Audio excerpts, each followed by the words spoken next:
Fox 45 News examining the housing authority's role in the Brooklyn Homes mass shooting. What happened when we pressed the mayor for answers today? Day 3 of the trial of a Squeegee kid charged with murder. Fox 45 was at the courthouse today, has the latest updates. And hazing allegations resulting in a lawsuit at Northwestern University. The culture one former football player says the team's coach created. Live from WBFF in Baltimore, this is Fox 45 News at 6. And good evening, everybody. I'm Mary Bubala. Thank you for staying with us tonight. We are continuing our coverage on the Brooklyn Day mass shooting as the Housing Authority of Baltimore City goes under the microscope in its role in the tragedy. We have talked to HABC. Again, this is about looking at every single policy and practice. Fox 45's Mackenzie Frost spoke exclusively with the president of HABC and pressed the mayor for answers today. The mayor isn't shying away from saying HABC should have known about the Brooklyn Day event, but the mayor is stopping short of saying he's losing confidence in the leader of the agency. Mayor Brandon Scott calling for more details from the agency running the Brooklyn Homes housing development. The folks that actually are responsible for that housing development should have known. How did the Brooklyn Day block party go undetected this year, especially after more than 20 years of holding the event? It is unacceptable to me that they did not know as well. We took that question directly to the Housing Authority. How did HABC not know that this was taking place? We ask ourselves that all the time. HABC President and CEO Janet Abraham says the Tenant Council usually put on the event, but that panel hasn't been in place for a few years. We just did not have the intel. Simply not knowing appears to be the answer for all the city agencies involved. But now, do you know who held the event? I can sit here and tell you, yes. We know what units provide the electricity for the event. Yes, we do. Will the people who are responsible for throwing this party be able to stay in their public housing at Brooklyn Homes? So, that's a good question. Right now, I think we're more leaning towards MOUs with families to say, you know, this happened. We don't want to be the bearer of bad news and put people out because they made a mistake. Yeah. 30 people were shot. 30 people that a mistake? No. When I say sometimes 30 people were shot, 8 of those families belong to us. The rest of them did not live on HABC property. You did something against your lease doesn't necessarily mean we're going to evict you, but we're going to talk about it. Fox 45's investigation uncovering the man who rented this U-Haul truck seen at the block party after 30 people were shot also rented the party supplies like tables and chairs. The man arrested in February and May of this year, charged with dealing drugs in Brooklyn Homes. Does Brooklyn Homes have a drug dealing problem? Well, I can honestly say to you, Mackenzie, that Brooklyn Homes have the same issues that we experience across the city. Well, Mayor Scott says HABC should have known about the party. When asked if he has confidence in Abraham's, we think that Janet is quite a capable leader and has done some great things at HABC. Meanwhile, Abraham says new policies restricting time limits on parties, requiring private security and electricity usage will soon be implemented at all housing properties. We know that there is a top-to-bottom review of all of the policies and procedures among the agencies, but the mayor is not putting a timeline on those results. In the newsroom, Mackenzie Frost, Fox 45 News. Well, BPD's homicide detectives called into question today as the trial continues for the teenage Squeegee kid accused of killing a man armed with a bat near the Inner Harbor last summer. Fox 45's Rebecca Pryor has the latest on what happened in court today.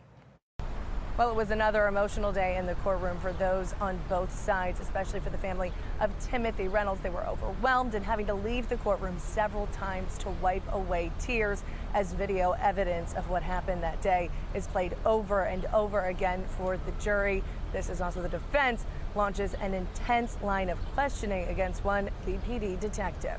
From dash cam video of a car sitting at a stoplight to BPD's multiple eyes in the sky, the many cameras capturing the moment 48-year-old Timothy Reynolds lost his life, continuing to take center stage in the murder trial of 16-year-old Tavon Scott. The jury being fed video and images of when police say Scott shot and killed Reynolds over and over. The question being posed, was it murder or self-defense? And can the state prove it was Scott behind the gun? I made an issue out of that. Scott's attorney, J. Wendell Gordon, criticizing some of the footage for being zoomed in and slowed down by the prosecution. Gordon also calling it low quality. grainy and up for interpretation. We're talking about a split-second situation, a situation that was tense, uncertain, and rapidly evolving. And the video that was played in front of the jury does not represent that. Through Vignaraja, an attorney representing the Reynolds family, sees it differently. It's not movie quality footage, but it is crystal clear about the operative events, that the victim was walking away to his car, that the defendant and two others followed him, that the defendant shot him 5 times while he was dazed. On the stand for hours of intense questioning, a BPD homicide detective who's grilling from Gordon. Sloppy. BPD is very sloppy in their investigations. Receiving pushback from the prosecution and several shutdowns from a judge. Was that a strategy? Are you purposely asking questions that you know are going to get shot down? You cut it out. Between objections, including the judge telling Gordon to, quote, cut it out, Gordon accusing BPD of failing to test crucial evidence for DNA, including a blue bandana found wrapped around the alleged murder weapon. He's also criticizing the detective's investigation of the victim and other possible suspects. The bottom line is that the investigators, they were so transfixed on this particular person in the pink shirt that they failed to look at everybody else. They had no knowledge of what pills Mr. Reynolds was taking or he was on. So it's very saddening. It's very shameful, as a matter of fact. It's very frustrating that we rely upon people at the Baltimore City Police Department to conduct thorough investigations, and this one was anything but that. Further investigation of the victim seems a little silly. At the end of the day, both sides leaving the courtroom with polarizing perspectives, but both equally confident in their case. That just feels like wishful thinking by a desperate defense attorney who knows that they don't have a case and have to rely on drama and distraction in theater. I'm very confident about our performance in this case, and we look forward to winning this case. The judge is still expecting a quick turnaround in this case, estimating that the trial could wrap up as early as next Tuesday. In Baltimore City, Rebecca Pryor, Fox 45 News. For continuing coverage of the trial and our full coverage on the city's struggle with squeegee kids, head to foxbaltimore.com. Now, a Fox 45 News alert in 3, 2, 1. An unidentified former Northwestern football player is suing the team's former head coach and other university officials for hazing on the team. That player was on the team from 2018 through 2022. He says Coach Pat Fitzgerald enabled a culture of racism and that the football program has had long-standing issues of sexist and racist bullying. A former Illinois Inspector General began an independent investigation into the team last year after an anonymous email about hazing allegations. The investigation revealed 11 players, past and present, who say hazing is an ongoing part of the program. Fitzgerald was fired amid those allegations. In a statement, his lawyer says Fitzgerald had no knowledge of any form of hazing going on in the football program. Mary? Kai, thank you. Well, Baltimore police are searching for a crime scene after a man walked into a hospital with a gunshot wound. Officers were notified of a walk-in shooting victim at the local hospital around 4 this morning. Once there, they found a 26-year-old man suffering gunshot wounds to his lower body.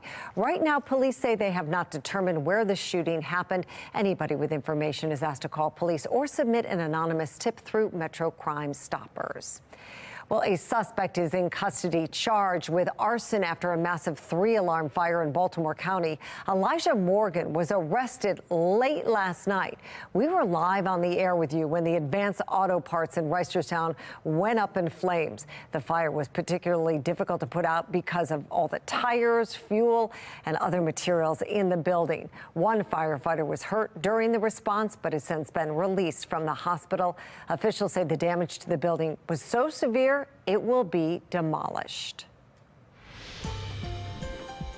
Well, Fox 45 is following the money after news from Annapolis that the state will hit a nearly $2 billion budget deficit by the end of the decade. A report from the state's Department of Legislative Services predicts deficits in the hundreds of millions starting in fiscal year 2025. 4 years later, the budget outlook gets much worse, soaring to $1.8 billion. The report showing the state's education spending plan, known as the Blueprint for Maryland's Future, or the Kerwin Plan, playing a big role in that deficit. It predicts the Blueprint fund surplus will run dry by 2028, leading many to question where the state will get the money. You don't want to ask Maryland taxpayers for any more money. What it boils down to is fiscal responsibility, cutting spending, and looking at the core issues that the government should be taking care of. Well, Fox 45 News sent questions to the governor's office asking about the deficit, asking how the governor plans to pay for the plan and whether he will be raising taxes or cutting services in Maryland. The governor's office responded with a lengthy statement, not directly answering our questions, but saying the governor's office plans to, quote, close those gaps. Also developing a debate surrounding public pool closures in 3 Baltimore City neighborhoods.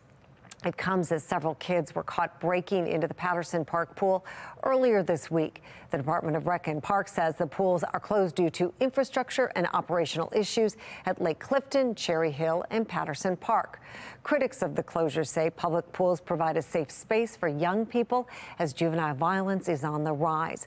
Mayor Scott addressed the closure of Patterson Park this morning, saying the pool has needed renovations for decades. We were scheduled to break ground on a new Patterson Park pool, but the council member and community asked that we make stopgap repairs in an attempt to keep the pool open this summer instead of just closing it for renovation. And despite my concerns that we would end up where we are today. Our young people deserve to swim in pools like anybody else in this state, region, and country. Both Patterson Park and Cherry Hill will be remaining closed for the 2023 swim season. Lake Clifton is set to reopen on Friday. Education issues spurring some to switch political parties. I'm Kayla Gaskins, and coming up, hear from a politician who made that decision. And if you're going to be doing some outdoor exercise, maybe a shower storm to start at 7 p.m., but by this evening, not bad, 75 to 80. I'll let you know when showers or storms could finally make a dent in heat and humidity. It's in my Weather Authority forecast.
Well, as school choice continues to gain traction among voters, the issue is spurring some to swap political parties. National correspondent Kayla Gaskins has the latest from Washington.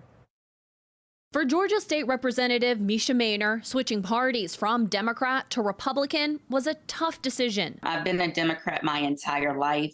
When I made the announcement, no one in my family knew. Maynor says she's butted heads with Democrats for years over issues like funding the police, public safety, and education. In my district, there are schools where 3% of the kids can read. 2% are meeting math proficiency. Particularly her support for school choice. How do you think school choice will improve the education system in Georgia? The charter schools are outperforming the public schools.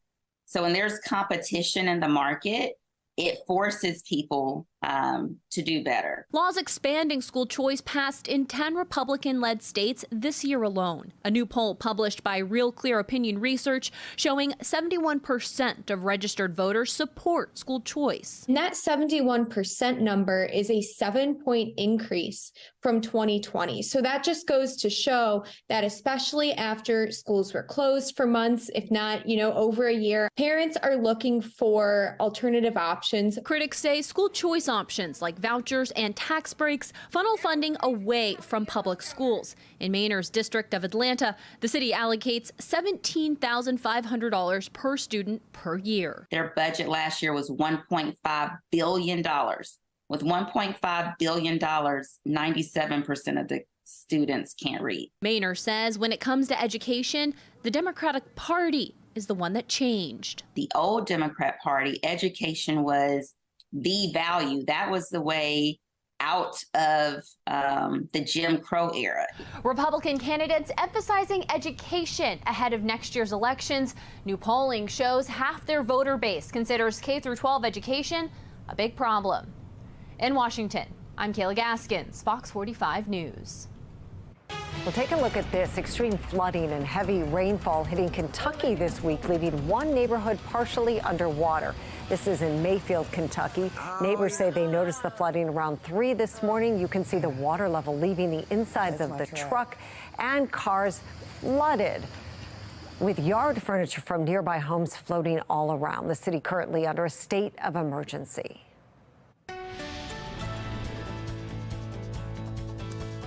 And thankfully, nothing like that around here on the Fox Triplecast, although some of the leftovers of those showers and thunderstorms have sparked a few showers this afternoon. You see there in the Mile 1 Tascam, Toyota Ocean Harbor Skycam, a little bit gray with some showers trying to form from our latest weather maker. You can see that there on the HD radar and just north of Essex, right around Towson. There's one shower here, not a whole lot of lightning with it. Then down Severna Parkway, there's a few more showers just south of Greenhaven, just west of Severn. Also, a couple of light showers, and those trail all the way up to Philadelphia and then back down south and west of D.C. Most of the big rain and nasty weather is offshore and will continue to stay there. Taking a look at the national mode of the radar. I've had some tornado watches, in fact, over the eastern Carolinas, eastern portion of Virginia, that kind of stealing the gusto of most of this. And behind this, there's not a whole lot left. So that's some great news for folks maybe making some plans outdoors for tomorrow. Towson Cam right now, Mile 1 Towson Cam shows some that hazy sun mixed with the mostly cloudy skies. Winds out of the southeast at 8 miles an hour. Feels more like 6 degrees warmer. 91 degrees feels like, again, a little bit hotter than it is with the extra humidity, although 85 doesn't look so bad. Cockeysville, Bel Air, rain cooled at 80 and 78. At Elkton, where the heat is on still with sunshine, 91. At Laurel, feels almost dangerously hot at 99. Still feels like 91 here in the city. Made it to 89, just failed by 1 degree to hit 90 today with the extra clouds from the rain this morning and a couple of those spot showers and storms this afternoon. Heat and humidity furrowed just down to our south. That's a very volatile air, drier air to the north in between our weather maker that's kind of stalled overhead. So again, a few showers and thunderstorms going to be in the mix for the remainder of this afternoon into this evening. For tomorrow, I think it's drier, or at least rain-free, we'll say. The extreme heat's going to be over the desert southwest. The summertime heat going to be just down to our south. And drier, trying to nose in from Canada, doesn't make it until I think Friday turns a little bit drier, and then Saturday, Sunday may not even make 90 degrees. So that would be some nice news, nice relief.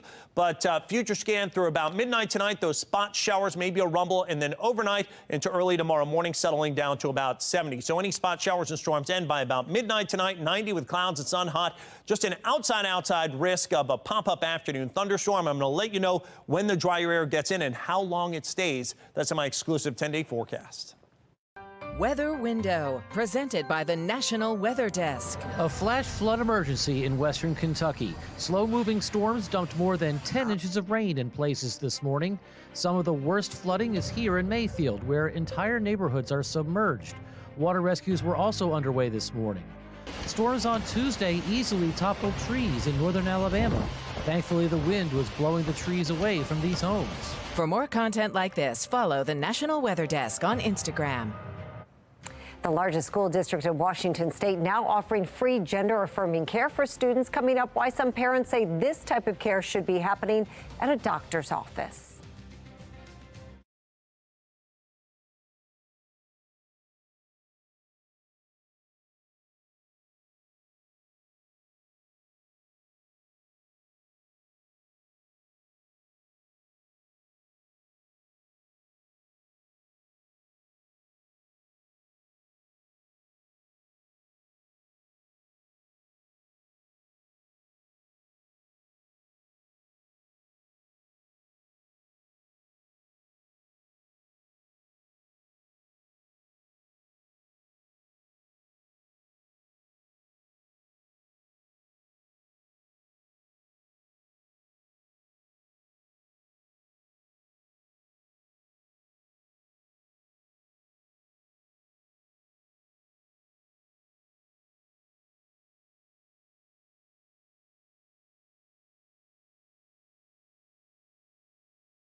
Well, the biggest school district in Washington state now has 2 independent clinics offering gender-affirming care to its students. Michelle Esteban with our Sinclair sister station in Seattle has the story.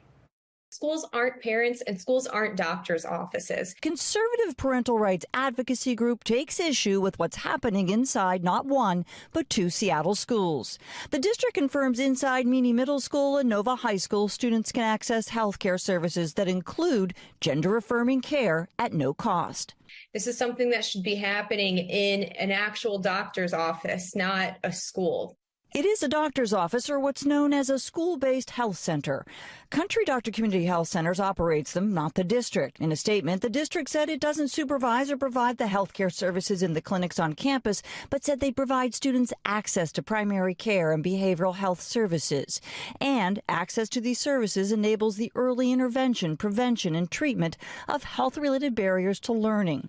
The health centers follow all applicable laws and regulations. The medical director for Country Doctor Community Health Center said state law requires parental notification and consent for minors under the age of 18 for most health care services and says gender-affirming care is no different. I wish that I had that as a child because as a child I was confused and scared. Jessie Alalawi, a trans woman, works for the nonprofit Peer Seattle. They provide peer emotional support and development services to the LGBT community. I think that especially for marginalized community, access to care is really hard.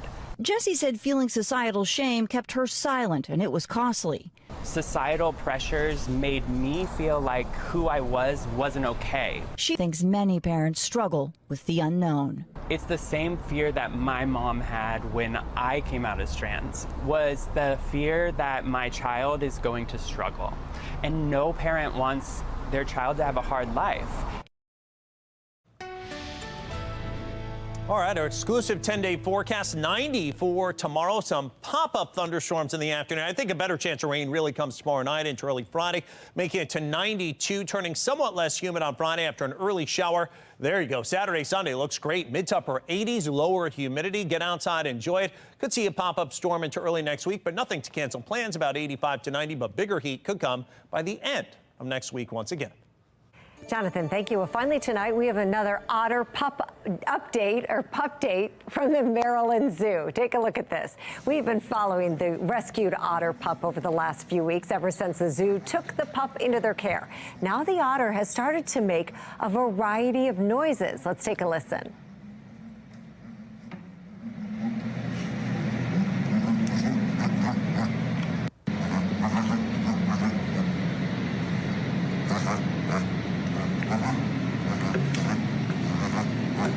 That's pretty cute. Well, the zoo says the river otters can make a ton of different sounds, from danger calls to those playful little noises that you barely heard, but they're there. Very cute. Well, that's all. Fox 45 News at 6. Family Feud's next. We'll see